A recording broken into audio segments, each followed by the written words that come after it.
그 증인 채택과 관련해서 그 증인 채택의 필요성을 좀 말씀드리기 위해서 의사진행 발언을 해야 되는데요. 사실 그 전에 잠깐 그 제2의 시간을 써서 그 의사진행 발언을 위해서 몇 가지 좀 확인을 잠깐 하고 제가 의사진행을 잠깐 하도록 좀 양해를 해주셨으면 좋겠습니다. 네. 자, 공정거래위원장님 그 지난번에 그 저희가 면담했을 때도 네.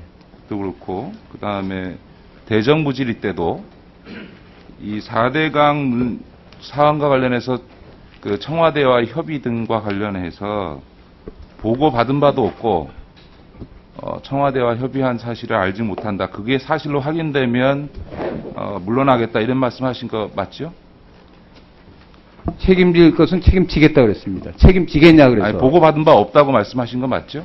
예, 보고 받은 바 없다고 그랬습니다. 예, 알겠습니다. 보고 받은 바 없다고 말씀하셨습니다. 정중원 국장님 잠깐 그 상임위원 잠깐 앞으로 나와 주시죠.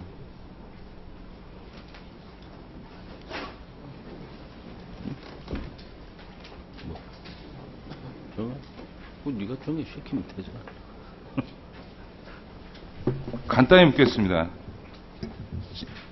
2월 14일, 15일자 문건 관련해서 청와대 협의 등이 들어가 있는 문건 보고 받으셨습니까? 안 받으셨습니까?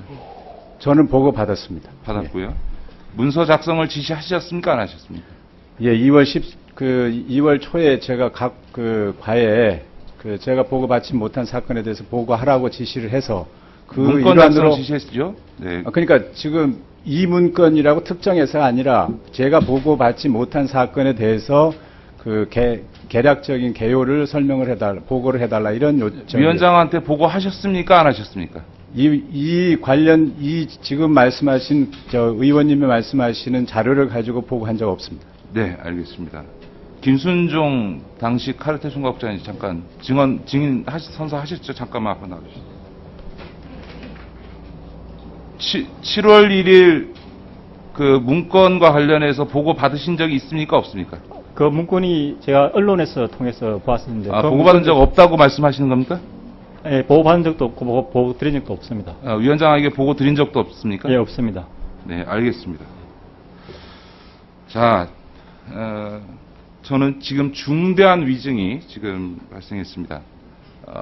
만약에 김동수 위원장이 이 문건을 보고 받았다면 지금 명백히 위증을 한 것이고요. 동시에 정중원 위원장이 지금 상임위원이 보고를 했다면 이것도 명백히 잠깐만 아직 올리지 마세요. 정중원 국장이 보고를 위원장에게 했다면 이것도 명백히 보고 위증을 한 것이고요. 김순종 국장께서는 보고 받으신 바도 없다고 얘기를 하셨는데 보고를 받았건 동시에 위원장에게 보고를 했다면 이 역시 명백한 위증에 해당됩니다. 감사 담당관 나와 계신가요? 아니 잠깐만요. 제가 의사진행 발언을 위해서 잠깐 제가 양해를 구했습니다. 위원장님께. 그러니까 그걸 위해서 양해를 받았습니다. 그러니까 감사 담당관 지금 나와 계신가요? 없습니다. 도대체 국감을 받으면서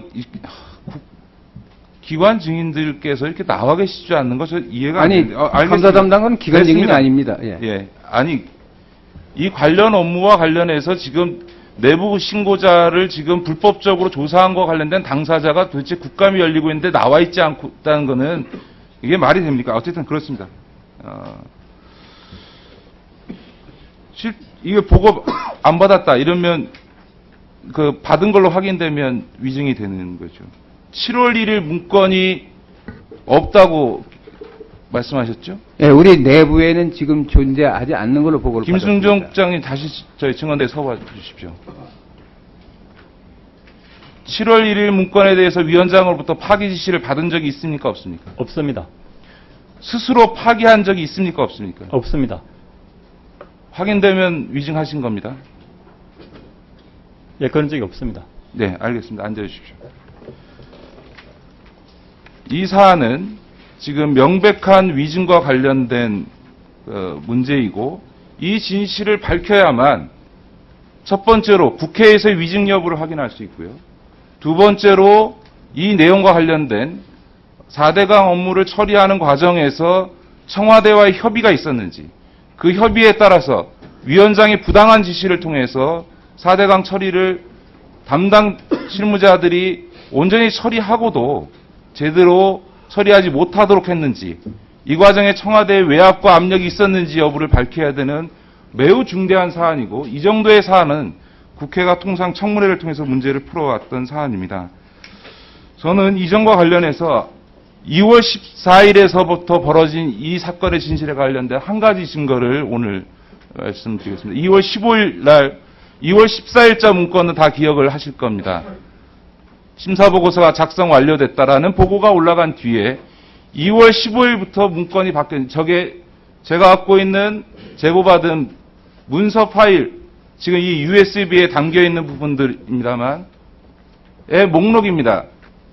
저거는 날짜가 적혀 있고 저장된 시간이 적혀 있고, 저거는 어떤 형태로든 변경하면 저장에 변경이 있기 때문에 그 당시에 작성된 문서 파일의 제목들입니다. 2월 14일 위원장 보고용이라고 해서 공개됐던 문건이 작성됐습니다. 다음 날 수정이 이루어졌습니다. 거기에 심사보고서 완료를 제외한 보고서가 1차 수정 문건으로 작성이 됐습니다. 이게 바로 그 1차 수정된 문건입니다. 내부 문건입니다. 당일날 과장의 지시로 과장이 수정을 합니다. 사건 개요와 지연 시의 문제점이 이러이러한 문제가 있다는 것이 보완된 두 번째 문건이 작성이 됩니다. 하루에 이루어진 일들입니다. 이게 두 번째로 작성된 문건입니다. 세 번째, 2월 15일 날 과장의 수정에서 저 협의 문제라고 한 게 뭐냐? 청와대와의 협의라고 하는 부분을 담긴 2월 15일자 최종 문건이 작성됩니다. 그 맨 밑에 2월 15일자에 작성된 문서 파일 제목 송부용, 저 송부용이 뭐냐? 청와대 송부용입니다. 청와대와의 협의가 필요하다는 것을 적시한 그 문서 최종 보고서를 작성하고, 그것을 청와대에 이렇게 청와대와 협의해서 처리하겠다라고 하는 것을 문서로 작성해서 청와대에 보냈습니다. 이게 바로 2월 14일에서 2월 15일까지 이루어진 4대강 사건 처리를 청와대와의 협의와 공정거래위원장의 압력에 의해서 어떻게 변경됐는지를 보여주는 하나의 증거 자료입니다. 7월 1일 문건은 왜 없냐?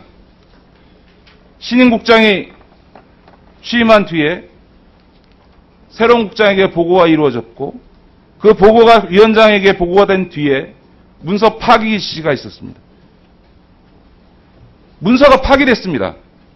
그러니 존재하지 않는 겁니다. 이 사안이 진실로 밝혀지면 위증과 함께 위원장은 대정부 질의에서 밝힌 대로 위원장직을 즉각 스스로 사퇴해야 되는 중차대한 문제고, 이 문제를 은폐하기 위해서 문서의 외부 유출이라고 하는 전혀 본질이 아닌 다른 문제로 이 사건을 은폐하면서 호도하려고 했던, 그러면서 공익신고자 보호법을 위반했던 또 다른 불법 행위가 이 과정에서 우리가 있었습니다. 그런 점에서 저는 반드시 당시 카르텔 총괄과의 전현직, 지금 현재로 보면 전현직 직원들을 국감에 증인 선서를 한 증인으로 저는 채택하고 소환해야 한다고 생각합니다. 위증의 벌을 범할 수 없기 때문에 진실을 말할 수 있게 해줘야 합니다. 조직의 구성원으로 있기 때문에 말할 수 없는 것에 대해서 국회의 법률과 국회의 권위로 진실을 이야기할 수 있게 저는 해줘야 한다고 생각합니다. 예, 동시에 알겠습니다. 이 문제와 관련해서는 우리 정무위원회가 감사원에 감사 청구를 의결해야 한다고 생각합니다. 아직 이명박 정권 치하이기 때문에 감사원이 청와대 외환 문제를 충분히 밝혀내지는 못할 거라고 생각합니다만, 적어도 이 업무의 처리 과정에서의 부적성성, 과징금을 깎아주는 과정에서의 불법성 문제에 대해서는 충분히 감사원 감사를 통해서 밝혀질 수 있고 상당수의 공정위 직원들이 그 진실을 밝힐 거라고 저는 믿습니다.